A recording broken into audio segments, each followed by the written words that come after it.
Ang kaya maisip at paniwalaan ng isipan ng tao ay kaya rin niyang makamit. Parang nakakatawa pakinggan, hindi ba? Parang imposible na ang lahat ng iyong paniniwala ay maaaring maging totoo. Nasapat lamang na maniwala, maramdaman, at kumilos na parang tagumpay na, upang magsimulang kumilos ang sansinukob para sa iyo.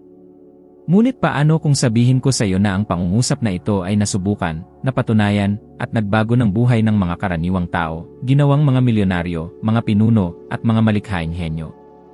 Napansin mo na ba na karamihan sa mga tao ay naniniwala lamang kapag may nakikita silang resulta? Sinasabi nila, kapag may pera na ako, magiging masaya ako, kapag may oras na ako, magsisimula ako, kapag maayos na ang lahat, magbabago ako. Ngunit hindi ganoon gumagana ang tagumpay. Baliktad ito. Una, naniniwala ka pagkatapos makikita mo. Ang pananampalataya ang simula ng bawat tagumpay, at ang tanging pagkakaiba ng mga taong nakakatupad at ng mga taong nananaginip lamang ay ang kakayahang makita ang hindi nakikita, kahit walang naniniwala. Ang maniwala bago makakita ay isang gawa ng tapang, sapagkat nangangahulugan ito ng pagtitiwala sa kapangyarihang lumikha ng isipan, kahit tila sinasabi ng realidad ang kabaligtaran. Masasabi ko ito dahil naranasan ko mismo. Dumating ang panahon na ako, si Napoleon Hill, ay nawala ang lahat, ang pera, ang dangal, at ang pagkilala. At kinailangan kong magpasya kung hahayaan kong talunin ako ng mga pangyayari o kung patuloy akong maniniwalang ang aking isipan pa rin ang pinakamalaking yaman na taglay ko. Nang makapanayam ko si Andrew Carnegie, ibinahagi niya sa akin ang isang bagay na tuluyang nagbago sa paraan ko ng pag-unawa sa tagumpay. Sinabi niya, ang pagkakaiba ng karaniwang tao at ng pambihirang tao ay ang pambihira ay naniniwala muna bago magpatunay. Tumimo sa aking puso ang mga salitang iyon, parang apoy na hindi namamatay. Noon ko napagtanto na ang pananampalataya ay hindi isang espiritual na luho, kundi isang praktikal na kasangkapan ng katuparan. Si Carnegie ay nakapagtayo ng mga imperyo dahil nakikita niya ang mga pagkakataon kung saan ang iba ay nakikita lamang ang krisis. Ang ganitong pananaw ay nagmumula sa loob, isang paniniwalang hindi nangangailangan ng ebidensya upang mabuhay. Pag-isipan mo ito, ilang beses mo nang tinigilan ang isang proyekto dahil walang agad na resulta.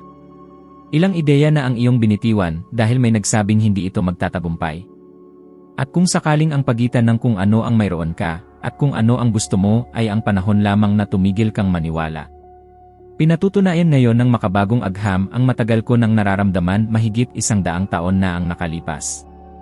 Ayon sa mga pag-aaral mula sa Universidad ng Stanford, ang mga taong may pag-isip na patuloy na lumalago, iyong mga naniniwalang kaya nilang pagbutihin ang kanilang mga kakayahan, ay may 34% mas mataas na posibilidad na makamit ang tagumpay sa pinansyal at propesyonal na larangan. Ibig sabihin, ang paniniwala sa sarili ay literal na binabago ang galaw ng utak. Kapag naniniwala kang kaya mo, gumigising ang mga bahagi ng utak na may kinalaman sa motibasyon at pagkamalikhain. Ngunit kapag nagdududa ka, humihina ang enerhiya ng utak at sinasarhan nito ang pinto ng imahinasyon. Sa madaling sabi, ang iyong paniniwala ay lumilikha muna ng iyong kemikal at emosyonal na realidad bago pa man ito mabuo ang iyong pisikal na katotohanan. Natutuhan ko ito sa mga taon ng aking pagtatrabaho bilang mamamahayag bago ako naging manunulat. Isang araw, inatasan akong kapanayamin ang isa sa pinakamakapangyarihang tao sa larangan ng negosyo, si Andrew Carnegie. Sa aming pag-uusap, binigyan niya ako ng isang hamon na tila imposibleng tanggapin. Sinabi niya na kung ako raw ay may tapang, ilalaan ko ang 20 taon ng aking buhay upang pag-aralan ang lihim ng tagumpay, kakausapin ang mga pinakadakilang lalaki ng kanyang panahon nang walang anumang bayad. Parang kabaliwan iyon. Ako ay batang mahirap at may pamilyang kailangang tustusan. Paano ko matatanggap iyon? Ngunit may tinig sa loob ko na nagsabing, maniwala ka, Napoleon. Hindi ito aksidente, ito ay isang tawag. Kaya tinanggap ko. Sa loob ng maraming taon, hinarap ko ang kakulangan, pagtanggi, at pag-aalinlangan. Dumating ang mga araw na hindi ko alam kung saan magmumula ang susunod na pagkain. Ngunit sa bawat sandaling iyon, naaalala ko ang pangakong binitiwan ko sa aking sarili, ang patuloy na maniwala kahit walang naniniwala. At alam mo ba kung ano ang nangyari? Ang bawat pagsubok ay nagpatatag sa akin, ginawang mas matibay, mas malinaw, at mas naniniwala sa kapangyarihang nilikha ng sariling isipan. Bawat kabiguan na naranasan ko ay nagturo sa akin ng isang bagay tungkol sa aking sarili at tungkol sa kalikasan ng sangkatauhan. Ang pananalig na iyon ang siyang nagpatnubay sa akin hanggang sa naisulat ko ang batas ng tagumpay at kalaunan, mag-isip at yumaman. Madalas akong tanungin ng mga tao, paano ka maniniwala kapag tila nawala na ang lahat? At lagi kong sinasabi, magsimula ka sa paniniwala sa maliliit na bagay. Ang pananampalataya ay parang kalamnan, habang mas ginagamit mo ito, mas nagiging matatag ito. Kapag pinili mong maniwala kahit walang ebidensya, may kamangha-manghang nangyayari, ang iyong isipan ay nagsisimulang kumilos para sa iyong kapakinabangan. Inaakit mo ang mga ideya, ugnayan, at mga tao na dati ay malayo sa iyong abot, dahil dati kang nag-vibrate sa ibang antas ng enerhiya. Pag-isipan mo ang iyong buhay ngayon. Ilang mga pangarap na ba ang iyong ibinaon dahil may tumawa?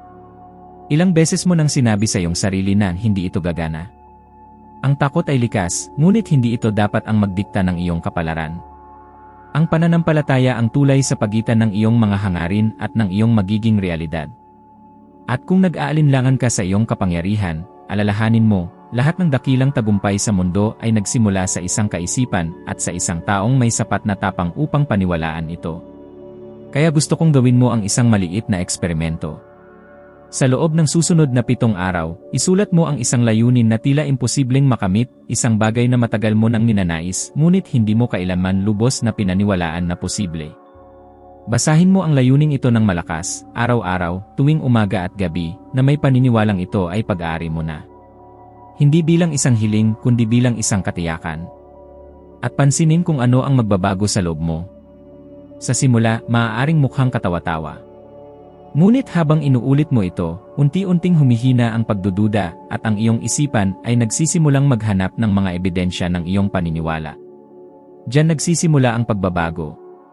Wala akong kilalang tao na nakamit ang pangmatagalang tagumpay nang hindi dumaan sa ganitong proseso. Si Henry Ford ay naniwala sa isang makinang imposible, si Thomas Edison ay naniwala sa isang ilaw na hindi pa nakikita ng mundo, at ako naman ay naniwala sa isang pilosopiya na walang gustong makinig noon. At iyon mismong matibay na pananampalataya, ang bulag na paniniwala sa kapangyarihan ng pag-iisip ng tao, ang nagbago ng lahat. Hindi mo kailangan ng swerte, ang kailangan mo ay paninindigan. Ang sansinukob ay tumutugon sa mga taong nagpapasyang maniwala bago pa nila makita. Maaari mong ulitin ng 1,000 beses ang mga katagang ni ako ay masagana, ako ay mayaman, ako ay masaya, ngunit kung sa kaibuturan mo ay may takot, pag-aalinlangan o pakiramdam ng kakulangan, walang magbabago. Hindi tumutugon ang sansinukob sa iyong mga salita, tumutugon ito sa iyong nararamdaman. Diyan madalas maligaw ang karamihan. Pinagkakamalan nila ang pag-isip sa damdamin, ngunit ang pag-isip ay parang mapalamang, ang damdamin ang siyang tunay na nagmamaneho.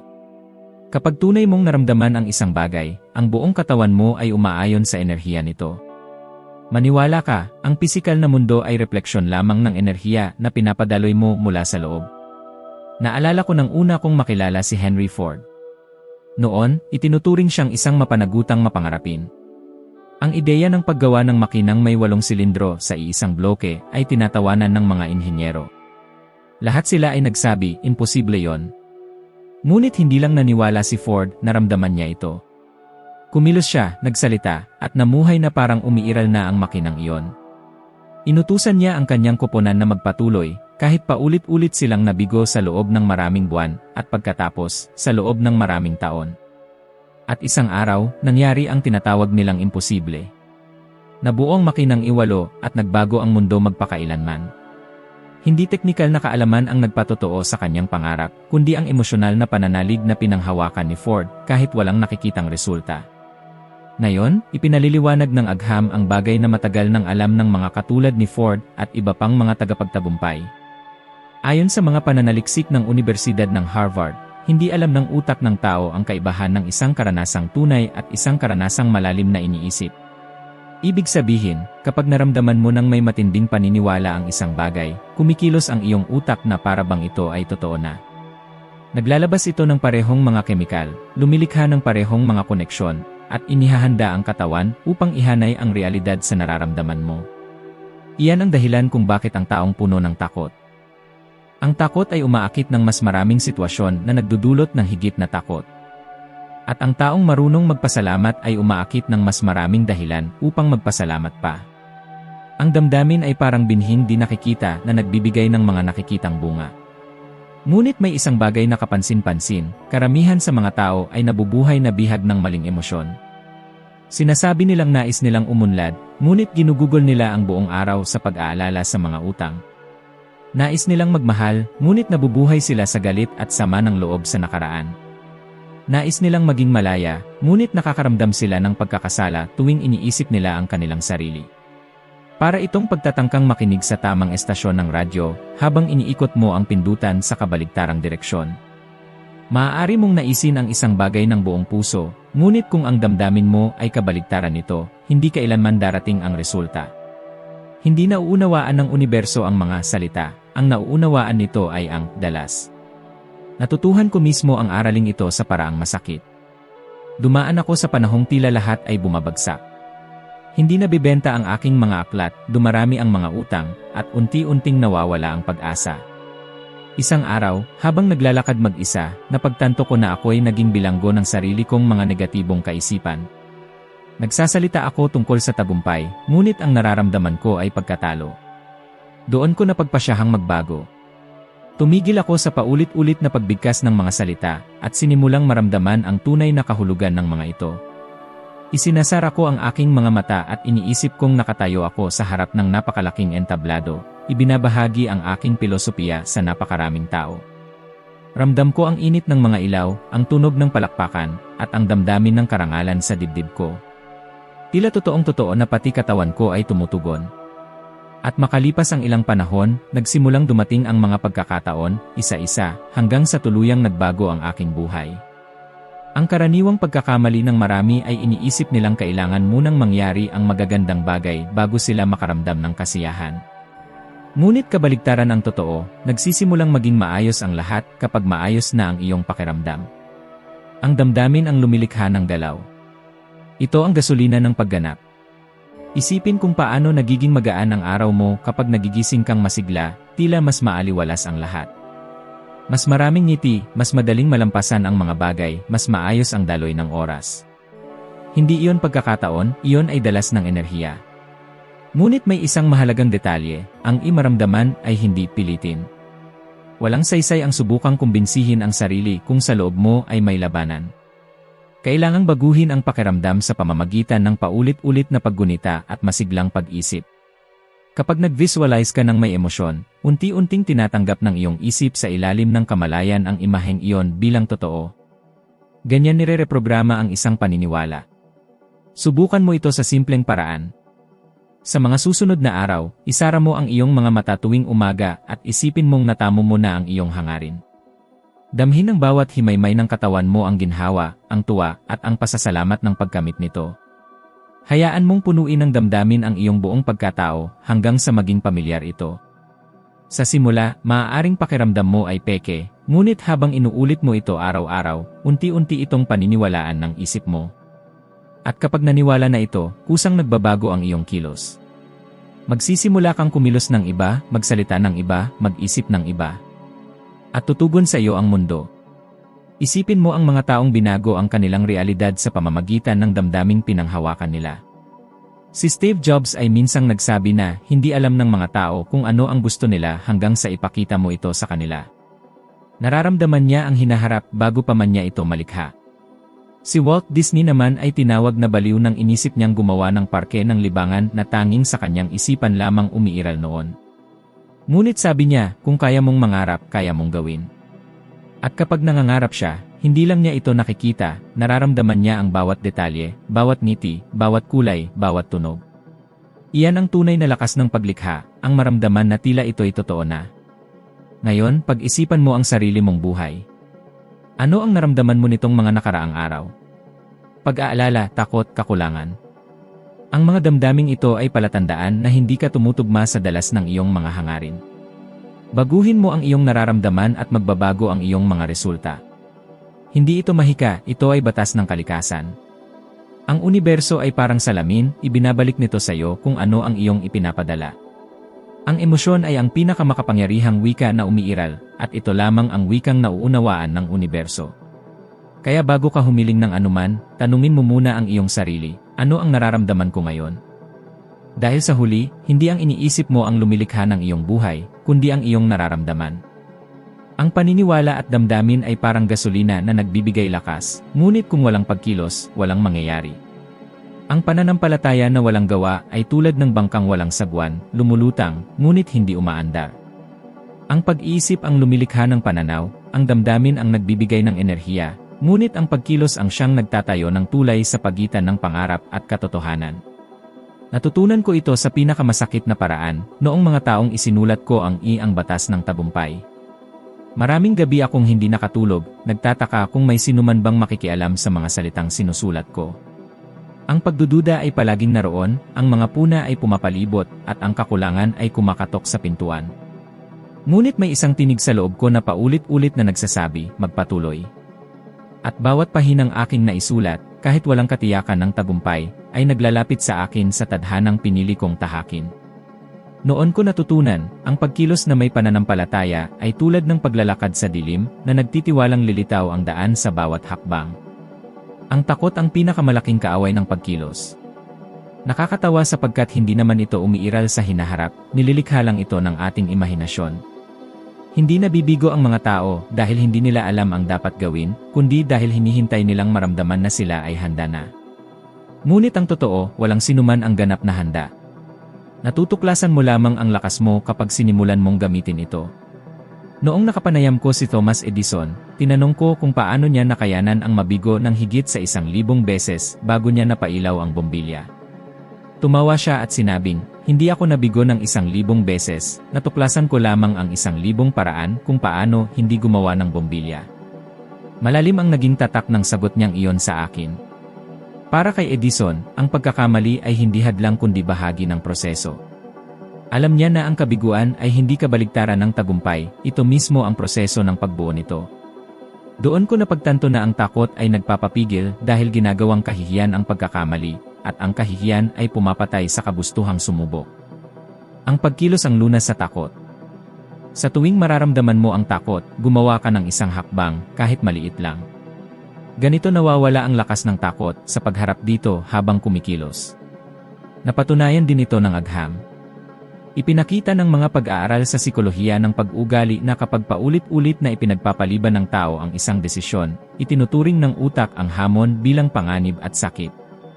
Ngunit kapag kumilos siya, kahit may pag-aalinlangan, nagsisimula ang utak na maglabas ng dopamine, ang kemikal ng kasiyahan at motibasyon. Ibig sabihin, ang mismong pagkilos ay nagbabago ng kemikal sa katawan at lumilikha ng positibong siklo. Habang mas marami kang ginagawa, mas lumalakas ang tapang mong magpatuloy. Naranasan ko mismo ang pagbabagong ito sa pinakamadilim na yugto ng aking buhay. Halos nawala sa akin ang lahat, pera, reputasyon, at pananampalataya. Maraming nagsabi na ako'y isang kabiguan, na ang mga itinuturo ko ay puro ilusyon lamang. Doon ko naintindihan na sinusubok ako ng parehong mga prinsipyong tinuturo ko. Maaari kong piliing magpakalunod sa awa sa sarili, o patunayan na totoo ang aking pilosopiya. Pinili kong kumilos. Nagsimula akong magbigay ng mga libreng panayam, naglakbay ako mula lungsod hanggang lungsod, nagtuturo tungkol sa pananampalataya, layunin, at kasaganaan. Minsan, 2 tao lang ang dumadalo. Minsan, wala ni isa. Ngunit nagpatuloy ako. Dahan-dahan, kumalat ang mensahe ko. Nagsimulang bumalik ang mga tao, nagsusulat ng mga liham, at isinasabuhay ang mga prinsipyo, at unti-unting lumitaw ang mga resulta. Sa ganitong paraan isinilang ang mag-isip at yumaman, hindi bilang isang aklat ng teorya, kundi bilang isang buhay na patotoo na ang matiyagang pagkilos ay may kakayahang baguhin ang lahat. Ang problema ay karamihan sa mga tao ay naniniwalang kailangang perpekto ang pagkilos. Hinihintay nila ang tamang panahon, ang tamang halaga ng pera, ang tamang mga kasama. Ngunit ang key perpeksyon ay isa lamang dahilan na nagkukubli bilang pag-ingat. Kung hihintayin mo ang perpektong pagkakataon, bububulin mo ang buong buhay mo sa paghahanda at hindi ka kailanman magsisimula. Ang mga pinakamalalaking tagumpay ng sangkatauhan ay isinilang sa gitna ng kaguluhan, kawalang katiyakan, at katapangan. Si Henry Ford ay nagsimula sa isang simpleng paggawaan. Si Walt Disney ay tinanggihan ng maraming beses bago siya nakakuha ng pondo para sa kanyang parke. At ako naman, nagsimula sa isang lumang makinilya, hindi alam kung may makakain kinabukasan. Ngunit isang bagay ang sigurado, hinding-hindi ako titigil. Kailangan mong maunawaan na bawat maliit na kilos ay may halaga. Kahit walang nakakakita, kahit parang walang epekto, bawat hakbang ay nag-iwan ng bakas. Ang bawat binhi ay nangangailangan ng panahon bago sumibol, ngunit kapag ito ay tumubo, ang paglago ay hindi na mapipigilan. Ang pagkilos ay lumilikha ng galaw, at ang galaw ay nagbubukas ng mga pagkakataon. Ang mga matagumpay na tao ay hindi naghihintay ng inspirasyon upang kumikilos sila upang makahanap ng inspirasyon. Sa siklong iyon lumilitaw ang tunay na kapangyarihan. Pag-isipan mo ito ngayon, ilang magagandang ideya na ang dumaan sa isip mo, ngunit hindi mo kailanman sinubukan. Ilang proyekto ang hindi kailanman nabuo dahil hinintay mo ang tamang oras. Ilang pangarap ang nakatago pa rin sa isang kahong tinawag mong balang araw. Ang balang araw ay patibong ng mga hindi kailanman kumikilos. Ang tagumpay ay dumarating lamang sa mga handang gumawa, kahit walang katiyakan, kahit may takot, kahit pagod na. At may isang lihim na bihirang mapansin, ang pagkilos na naaayon sa layunin ay mas makapangyarihan kaysa sa 1,000 planong perpekto. Kapag ang iyong ginagawa ay umaayon sa iyong paniniwala, ang sansinukob ay nag-aayos upang tulungan ka. Maraming beses ko na itong nasaksihan.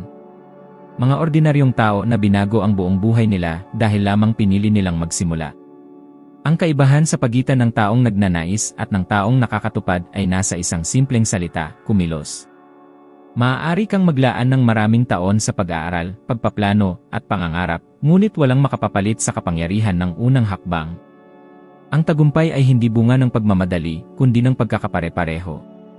Ito ay resulta ng mga maliliit na gawain araw-araw na kapag pinagsama-sama, lumilikha ng pambihirang bunga. At sa bawat kilos mo ng may pananampalataya, kahit hindi mo alam ang magiging wakas, may mga puwersang hindi mo nakikita na nagsisimulang kumilos para sa iyo. Kaya kung may bagay kang palaging ipinagpapaliban, gawin mo ngayon. Tumawag, magsulat, subukan, magsimula.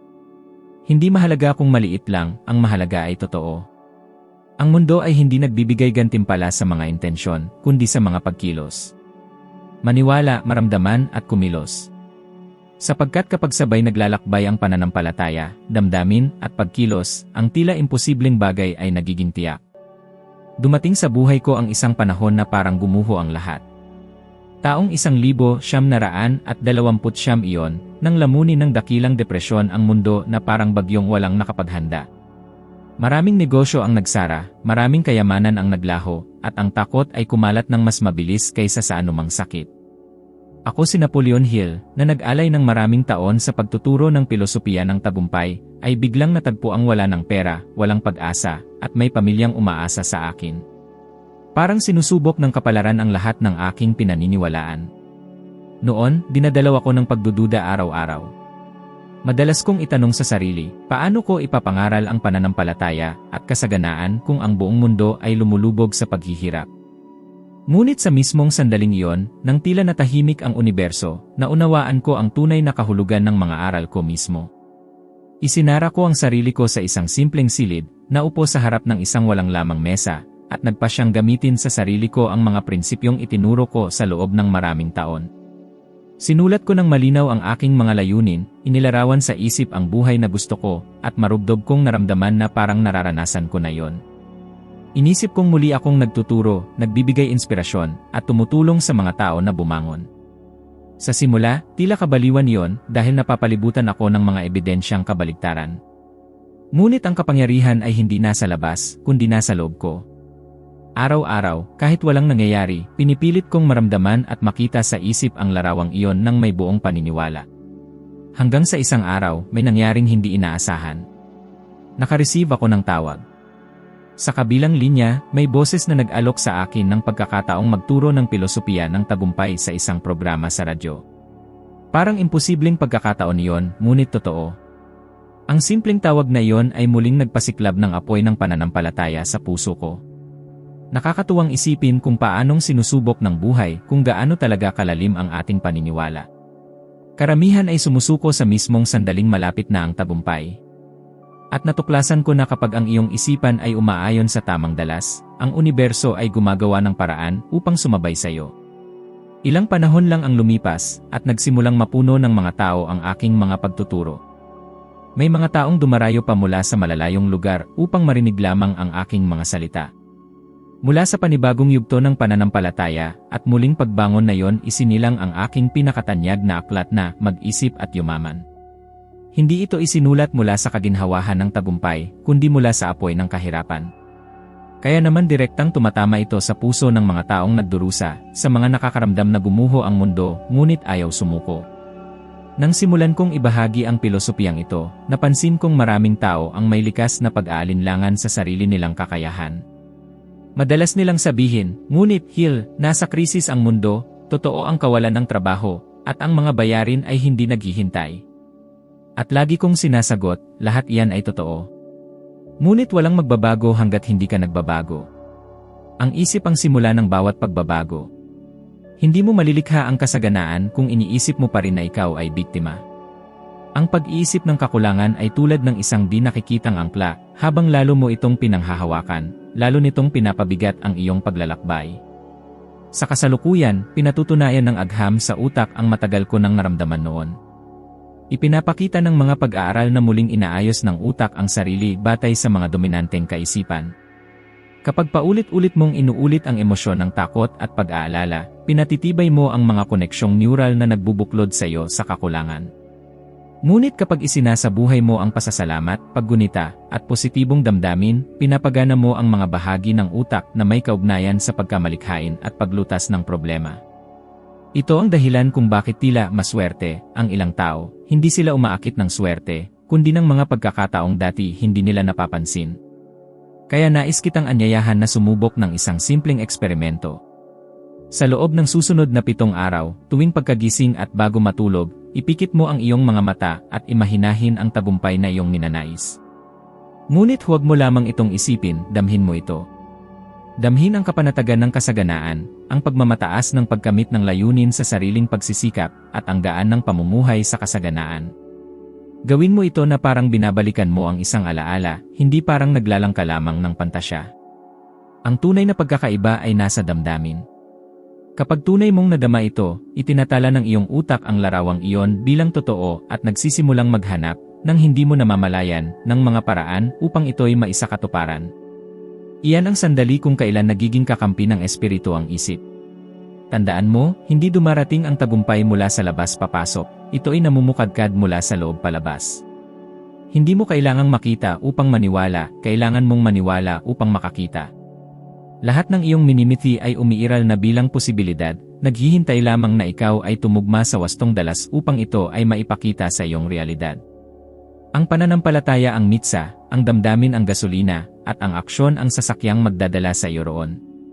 Ganito ko binago ang pagkawasak tungo sa pamana, hindi dahil sinuwerte ako, kundi dahil pinili kong maniwala kahit lahat ay nagdududa. Pinili kong maramdaman ang tagumpay bago ko pa ito maabot. Pinili kong kumilos kahit walang katiyakan. Ngayon, kapag nililingon ko ang nakaraan, nauunawaan kong bawat pagbagsak ay paghahanda lamang para sa muling pag-angat. Ang tagumpay na nakalaan para sa iyo ay nariyan, naghihintay sa iyong pasyang maniwala, madama, at kumilos na para bang ito ay iyo na. At kapag ginawa mo yon, hindi ang mundo ang unang magbabago, ikaw ang magbabago. At bilang tugon, kusa ring magbabago ang mundo ayon sa bago mong panginginig ng enerhiya. Ang katotohanan ay, lahat ng iyong hinahanap ay nasa loob mo na, naghihintay lamang sa isang utos, maniwala. Ang pinakamahalagang punto sa lahat ng ating napag-usapan ngayon ay maunawaan na ang tagumpay ay hindi isang malayong destinasyon. Ito ay nagsisimula sa mismong sandaling ipinasya mong iayon ang isip, damdamin, at kilos sa iisang direksyon. Ang paniniwala ang binhi, ang damdamin ang araw na nagpapalago rito, at ang pagkilos ang tubig na nagiging dahilan upang ang potensyal ay maging katotohanan. Kapag nagsanib ang tatlong elementong ito, wala nang makakahadlang sa iyo. Kaya panatilihing buhay sa iyong loob ang panginginig na iyan, at tandaan, bawat kaisipang iyong pinipili, bawat damdaming iyong pinanghahawakan, at bawat hakbang na iyong ginagawa ay hinuhubog na ang iyong kinabukasan ngayon mismo. Hindi mo kailangang baguhin ang lahat ngayon, kailangan mo lamang na maging 1.5% na mas mabuti kaysa kahapon. Panoorin ang susunod na video na lumalabas ngayon sa iyong screen, at umakyat ng isa pang baitang sa iyong paglalakbay tungo sa karunungan at pag-unlad. Lubos akong nagpapasalamat sa iyong pagsama sa akin hanggang dito, at hihintayin kitang muli roon upang magpatuloy tayong magkasamang buuin ang bago mong sarili. Magkikita tayo sa susunod na video.